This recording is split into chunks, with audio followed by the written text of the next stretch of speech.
HK. Patil ಅವರಿಗೆ ಸಚಿವ ಸ್ಥಾನ ನೀಡುವ ಕುರಿತು ಶಕುಂತಲಾ ಅಕ್ಕಿ ಅವರಿಂದ ಪತ್ರಿಕಾಗೋಷ್ಠಿ.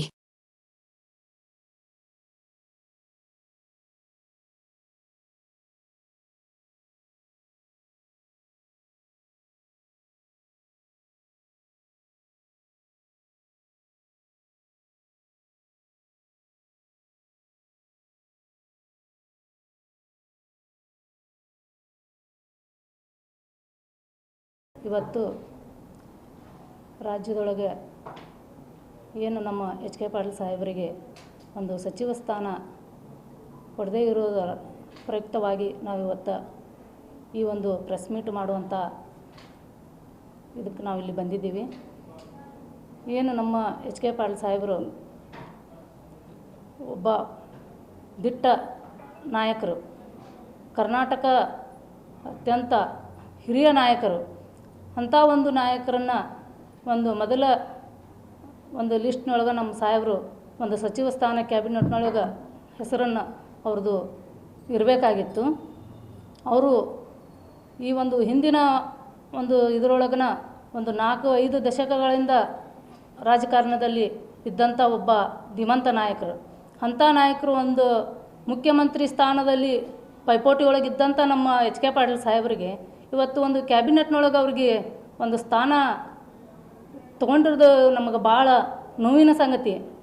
ಇದು ಉತ್ತರ ಕರ್ನಾಟಕದ ಭಾಗಕ್ಕೆ ಬಹಳ ದೊಡ್ಡ ಅನ್ಯಾಯ. ಈ ನಮ್ಮ ಭಾಗದ ಜನತೆ ನಮ್ಮ ಸಾಹೇಬರಿಗೆ ಆದಂಥ ಅನ್ಯಾಯ ಅಲ್ಲ, ನಮ್ಮ ಜನತೆಗೆ ಆದಂಥ ಅನ್ಯಾಯ ಇದು. ಯಾಕೆ ಈ ನಮ್ಮ ಸಾಹೇಬರಿಗೆ ತೊಗೊಂಡಿಲ್ಲ ಅನ್ನೋದೇ ನಮ್ಮದು ಪ್ರಶ್ನೆ. ಅವರು ಮಾಡಿದಂಥ ಸೇವೆ, ಅವರು ಮಾಡಿದಂಥ ಕೆಲಸಗಳು, ಅವ್ರ ದೂರದೃಷ್ಟಿ, ಅವರ ಕರ್ತವ್ಯ ನಿಷ್ಠೆ, ಅದನ್ನೆಲ್ಲ ನಾವು ಪರಿಗಣಿಸಿದಾಗ ಈ ಗ್ರಾಮೀಣಾಭಿವೃದ್ಧಿ ಸಚಿವರಾದಾಗ ಅವರು ಮಾಡಿದಂಥ ಸೇವೆ, ಇಡೀ ರಾಜ್ಯದೊಳಗೆ ದೇಶದೊಳಗೆ ಇರಲಾರ್ದಂಥ ಪಂಚಾಯತ್ ರಾಜ್ ವಿಶ್ವವಿದ್ಯಾಲಯವನ್ನು ಯಾರ ಗಮನಕ್ಕೂ ಇರಲಾರ್ದಂಥ ದೂರದೃಷ್ಟಿ ಇರುವಂಥ ವ್ಯಕ್ತಿತ್ವ ನಮ್ಮ ಸಾಹೇಬರದು. ಅಂಥ ವಿಶ್ವವಿದ್ಯಾಲಯ ನಮ್ಮ ಗದಗ ನಗರಕ್ಕೆ ತೊಗೊಂಡು ಬಂದು ವಿಶ್ವವಿದ್ಯಾಲಯನೇ ಸ್ಥಾಪನೆ ಮಾಡಿದರು. ನೀರಾವರಿ ಸಚಿವರಾದಾಗೂ ಅವರು ಮಾಡಿದಂಥ ಹಲವಾರು ಕಾರ್ಯಗಳು, ಕೆಲಸಗಳು. ಇವತ್ತು ಅವರು ಯಾವುದೇ ಖಾತೆಯನ್ನು ಕೊಡಲಿ, ಅವರು ಭಾಳ ನಿಷ್ಠೆಯಿಂದ ಅವರು ಪ್ರಭಾವ ಶಕ್ತಿ ಮೀರಿ ಅವರು ಕೆಲಸ ಮಾಡ್ತಾರೆ. ಅಂಥ ನಾಯಕರನ್ನ ಇವತ್ತು ಕಡೆಗಣಿಸಿರಂದ್ರೆ ನಮಗೆ ಬಹಳ ನೋವಿನ ಸಂಗತಿ. ಅವರು ಸಚಿವ ಸ್ಥಾನ ಕೊಡ್ಬೇಕಂತೇಳಿ ನಾವು ಆಗ್ರಹ ಮಾಡ್ತೀವಿ.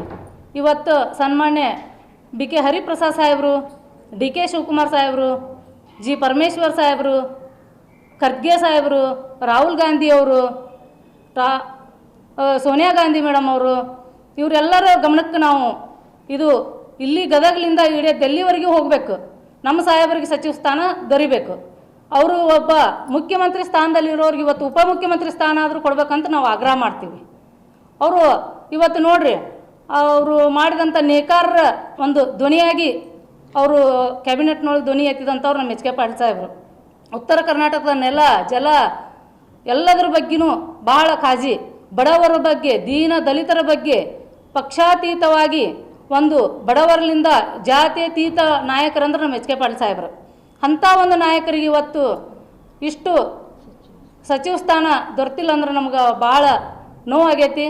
ಇದರಿಂದ ನಾವು ಎಲ್ಲ ನಮ್ಮ ಮಹಿಳೆಯರಿಗಂತೂ ಭಾಳ ಇವತ್ತು ನೋಡ್ರಿ, ಸಾಮಾನ್ಯ ಜನತೆಗೆ ಸಮೀಪದಿಂದ ಕಾಣುವಂಥ ವ್ಯಕ್ತಿತ್ವ.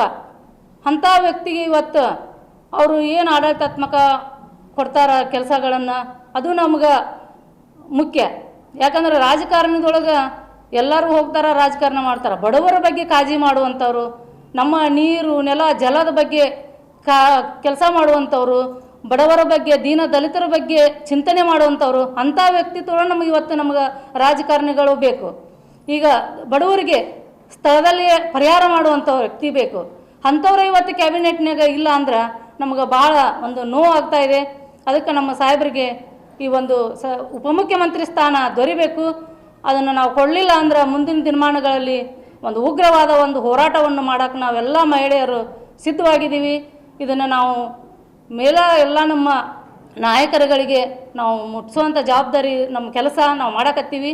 ತಾವು ನಮ್ಮ ಸಾಹೇಬರಿಗೆ ಒಂದು ಮುಖ್ಯಮಂತ್ರಿ ಸ್ಥಾನ, ಉಪಮುಖ್ಯಮಂತ್ರಿ ಸ್ಥಾನಗಳನ್ನು ಕೊಡಬೇಕು ಅಂತ ನಾವು ಆಗ್ರಹಿಸ್ತೇವೆ. ಆಡಳಿತವನ್ನು ಪಾರದರ್ಶಕವಾಗಿ ನಡೆಸಿಕೊಂಡು ಬಂಥ ಧೀಮಂತ ನಾಯಕರು ಉತ್ತರ ಕರ್ನಾಟಕದ ಕೂಗು, ಗಡಿ ನೆಲ ನೀರು ಯಾವುದೇ ಒಂದು ಇಲಾಖೆ ಕೊಡಲಿ ಅವರಿಗೆ, ಅದರಲ್ಲಿ ಪ್ರಶಸ್ತಿಗಳನ್ನು ಪಡಿತಕ್ಕಂಥ ಜನರ ಏನು ಗಾಂಧೀಜಿಯವರು ಕಂಡಂಥ ಗ್ರಾಮ ಸ್ವರಾಜ್ಯವನ್ನು ಇವತ್ತು ಗ್ರಾಮಗಳಿಗೆ ತಲುಪಿಸಬೇಕು. ಶುದ್ಧ ಕುಡಿಯುವ ನೀರಾಗಿರ್ಬೋದು, ನಮ್ಮ ಮಹಿಳೆಯರಿಗೆ ಪ್ರತಿಯೊಂದು ಮನೆಗೆ ಶೌಚಾಲಯಗಳಾಗಿರ್ಬೋದು, ಗೌರವ ಘಟಕಗಳಾಗಿರ್ಬೋದು ರಾಜ್ಯಾದ್ಯಂತ ದೊರೆಯುವಂತೆ ಇಡೀ ಉತ್ತರ ಕರ್ನಾಟಕದ ಗಡಿಯಿಂದ ಹಿಡಿದು ನೆಲ ನೀರು ಎಲ್ಲದಕ್ಕೂ ಅವರು ಧನು ಎತ್ತಕ್ಕಂಥ ಒಂದು ಯೋಗ್ಯ ಆಡಳಿತ ನಡೆಸಕ್ಕಂಥ ಧೀಮಂತ ನಾಯಕರು, ಅತ್ಯಂತ ಅನುಭವಿ ಇರ್ತಕ್ಕಂಥ ನಾಯಕರನ್ನು ನಾವು ಸಚಿವ ಸಂಪುಟದಲ್ಲಿ ಸೇರಿಸಿಕೊಳ್ಳದೆ ಇರೋದರಿಂದ ನಮ್ಮ ಉತ್ತರ ಕರ್ನಾಟಕಕ್ಕೆ ಅತ್ಯಂತ ಅನ್ಯಾಯವಾಗ್ತದೆ. ನಮ್ಮ ಮಹಿಳೆಯರಿಗೆ, ದೀನದಲಿತರಿಗೆ ಯಾವುದೇ ಅವರು ಜಾತಿ ಪಂಥ ಅಂಥದಿಂತ ನೋಡತಕ್ಕಂಥ ವ್ಯಕ್ತಿ ಅಲ್ಲ. ಅವರು ಹೊರಗೆ ಬಿದ್ದರೆ ಜನಸೇವೆಯೇ ಅವರ ಜನಾರ್ದನ ಸೇವೆ ಅಂತ ಕೆಲಸ ಮಾಡ್ತಕ್ಕಂಥ ಯೋಗ್ಯ ವ್ಯಕ್ತಿಯನ್ನು ಕಡೆಗಣಿಸುವುದು ಅತ್ಯಂತ ಅನ್ಯಾಯ. ಆದ್ದರಿಂದ ನಾವು ನಮ್ಮ ಕ್ಷೇತ್ರದಿಂದ ಮಹಿಳಾ ಕಾಂಗ್ರೆಸ್ನಿಂದ ಎಲ್ಲ ಒತ್ತಾಯ ಮಾಡ್ತಕ್ಕಂಥದ್ದು ಏನಂದ್ರೆ ಅವರಿಗೆ ಉಪಮುಖ್ಯಮಂತ್ರಿ ಸ್ಥಾನ ಸಿಗಬೇಕಾದಂಥ ವ್ಯಕ್ತಿ ಇವತ್ತು ಸಚಿವ ಸ್ಥಾನವಾಗಲಿ ಉಪಮುಖ್ಯಮಂತ್ರಿಯನ್ನಾಗಲಿ ಮಾಡಲು ನಾವು ವರಿಷ್ಠರಲ್ಲಿ ಈ ಮೂಲಕ ವಿನಂತಿ ಮಾಡ್ಕೋತೀವಿ. ನಮ್ಮ ರಾಜ್ಯದ ನಾಯಕರಲ್ಲಿ ಅತ್ಯಂತ ಅನುಭವ ಹೊಂದಿದಂಥ ನಾಯಕರು ಕೆಲವೇ ಮಂದಿ ಇರ್ತಕ್ಕಂಥ ಸ್ಥಾನದೊಳಗಿರ್ತಕ್ಕಂಥ ವ್ಯಕ್ತಿಯಾಗಿದ್ದು ಅವರ ಜನಪರ ಕಾಳಜಿ ಅಥವಾ ಅವರು ಕೊಟ್ಟಂಥ ಇಲಾಖೆಗಳಲ್ಲಿ ಖಾತೆಗಳಲ್ಲಿ ಅವರು ರಾಜ್ಯದಿಂದ ರಾಷ್ಟ್ರ ಮಟ್ಟದವರೆಗೆ ಒಯ್ತಕ್ಕಂಥ ಒಂದು ಕೆಲಸ ಮಾಡ್ತಕ್ಕಂಥ ವ್ಯಕ್ತಿ, ಅವರಿಗೆ ಗುರುತಿಸಿ ಅವರನ್ನು ಸಚಿವ ಸ್ಥಾನವನ್ನು ನೀಡಬೇಕು ಅಂತಲ್ಲಿ ವಿನಂತಿ ಮಾಡಿಕೊಂಡು ನಾವು ಮಹಿಳಾ ಕಾಂಗ್ರೆಸ್ಸಿಂದ ಅತ್ಯಂತ ಕಠಿಣವಾಗಿ ಮುಂದಿನ ದಿನಮಾನಗಳಲ್ಲಿ ಹೋರಾಟ ಮಾಡಲು ಸಹ ನಾವು ಸಿದ್ಧರಾಗಿದ್ದೇವೆ ಅಂತ ಈ ಮೂಲಕ ವರಿಷ್ಠರಲ್ಲಿ ವಿನಂತಿ ಮಾಡ್ತೀವಿ.